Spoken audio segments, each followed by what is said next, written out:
पुढे बातम्या मुंबई उपनगरातल्या।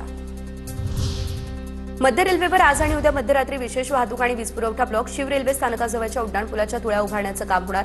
माटुंगा ते कुर्ला दरम्यानच्या लोकल सेवेवर परिणाम होणार। मुंबईला पाणी पुरवठा करणाऱ्या 7 तलावांमधील उपयुक्त जलसाठा हा 12.12% पालिकेने 15 मे पासून लागू केलेली 10% पाणी कपात अद्यापही कायम।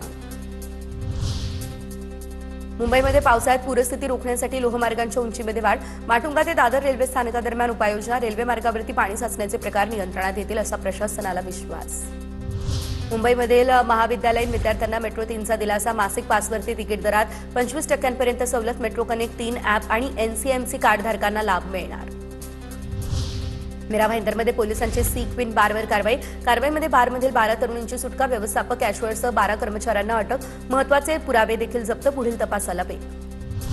मुंबईमधील खड्डे भरण्यासाठी पालिकेची तयारी। यंदा 60 कोटींचा खर्च करण्यात येणार। 16 प्रस्ताव स्थायी समितीसमोर। काँक्रिटीकरणामुळे खड्डे आणि खर्च कमी झाल्याचा पालिकेचा दावा। मिठी नदीची सफाई अद्यापही अपूर्ण। केवळ 82.93% काम पूर्ण। 10 जूनची मुदत उलटली तरी देखील नदीपात्रात गाळ कायम। मान्सूनपूर्वी सखल भागांना पुराचा गंभीर धोका। कृषी मंत्री दत्ता भरणे यांचा डीपफेक फोटो वापरून कृषी विभागामध्ये भरती होत असल्याची बनावट जाहिरात। हवेलीच्या कृषी अधिकाऱ्यांकडून पुण्यातील अलंकार पोलीस ठाण्यामध्ये तक्रार देखील करण्यात आली दाखल। भीमाशंकर मंदिर तब्बल 5 महिन्यानंतर 15 जूनपासून भाविकांसाठी खुलं होणार। मंदिरामध्ये दर्शनासाठी ऑनलाईन नोंदणी अनिवार्य। मात्र नोंदणीसाठी संकेतस्थळ अद्यापही कार्यान्वित झालेलं नाही, त्यामुळे भाविकांमध्ये संभ्रम। पुण्यात सोमवारपासून 1 दिवस आड पाणी पुरवठा केला जाणार। पाणीसाठ्यामध्ये घट आणि कमी पावसाच्या शक्यतेमुळे हा निर्णय। वॉशिंग सेंटर आणि जलतरण तलावांवर बंदी लागू। यंदा पावसाळ्यामध्ये पुणे पालिका वृक्ष लागवड करणार। जवळपास 50 लाख झाडं लावण्याचा संकल्प। वृक्ष लागवडीसाठी 15 क्षेत्रीय कार्यालयांसाठी प्रत्येकी 10 लाखांचा निधी। पुण्यात होणाऱ्या 100व्या मराठी साहित्य संमेलनाच्या स्थळाबाबत 14 तारखेला निर्णय। निवड समितीकडून संभाव्य ठिकाणांची पाहणी। सावित्रीबाई फुले पुणे विद्यापीठामध्ये होणाऱ्या बैठकीत निर्णय होणार। पुण्यातील 5 शाळांच्या खासगीकरणाच्या प्रस्तावावर आक्षेप, तर स्थायी समितीकडून आता पुणे पालिकेला फेरविचाराच्या सूचना। प्रस्ताव शिक्षण समितीमार्फत आणण्याची देखील मागणी। हवामान बदलाच्या पार्श्वभूमीवर पुण्यातील धरणांचे तांत्रिक सर्वेक्षण करण्यात येणार। खडकवासला यासह 8 धरणांची CWPCRS कडून तपासणी, तर वर्षभरात अहवाल तयार करून जलसंपदा विभागाकडे सादर केला जाणार। पुढे इतर जिल्ह्यांच्या टॉप 9 अपडेट्स। अकोला जिल्ह्यातील अकोटमध्ये युरिया खरेदीसाठी शेतकऱ्यांचे हाल। रात्री 3 वाजता रांगेत उभे राहण्याची शेतकऱ्यांवरती वेळ। प्रशासनाच्या कारभारावरती शेतकऱ्यांकडून प्रश्न उपस्थित। पहिल्याच पावसामध्ये राजापूर शहरातील रस्त्यांची दयनीय अवस्था। मुंबई गोवा महामार्ग ते राजापूर रस्त्यावर चिखलाचं साम्राज्य। दुचाकीसह 4 चाकी वाहन चालकांचे हाल।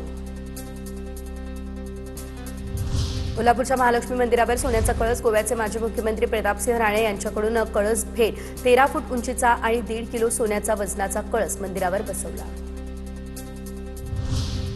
पंढरपूरच्या विठ्ठल मूर्ती संवर्धनाच्या मुद्द्यावरती नवा वाद। पुरातत्व विभागाकडून रासायनिक लेपन प्रक्रियेच्या सूचना। आयुर्वेदिक वज्रलेपाची वारकरी संप्रदायाची मागणी। पंढरपूरमध्ये झालेल्या बैठकीत या दोन्ही विषयांवर चर्चा। रायगडच्या पेण या ठिकाणच्या गणेश मूर्तींच्या किमतींमध्ये 25% वाढ। कच्चा माल, रंग आणि वाहतूक खर्च वाढल्याचा देखील परिणाम।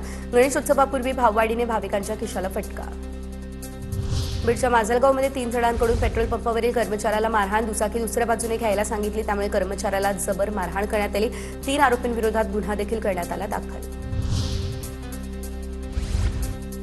नालासोपाऱ्यामध्ये ATSची अंमली पदार्थांविरोधात मोठी कारवाई। नायजेरियन नागरिकाकडून 1,39 लाखांचे 278 ग्राम कोकेन जप्त। ड्रग्ज रॅकेटच्या आणखी धागेदोऱ्यांचा पोलिसांकडून तपास सुरू।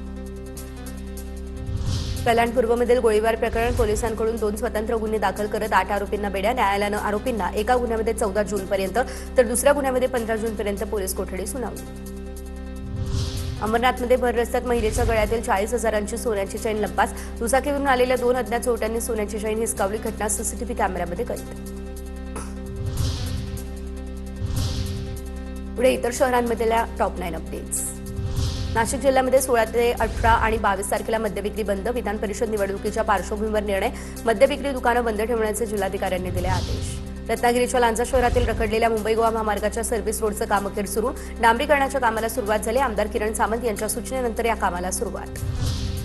भुसावळच्या रेल्वे स्टेशनवर पडलेले वडे पुन्हा विक्रीचा व्हिडिओ व्हायरल झाला. व्हिडिओ व्हायरल झाल्यानंतर रेल्वे विभाग ॲक्शन मोडवर. भुसावळ रेल्वेच्या तपासणी मोहिमेत 305 अनधिकृत विक्रेते 67 जणांकडून 97,000 दंड वसूल.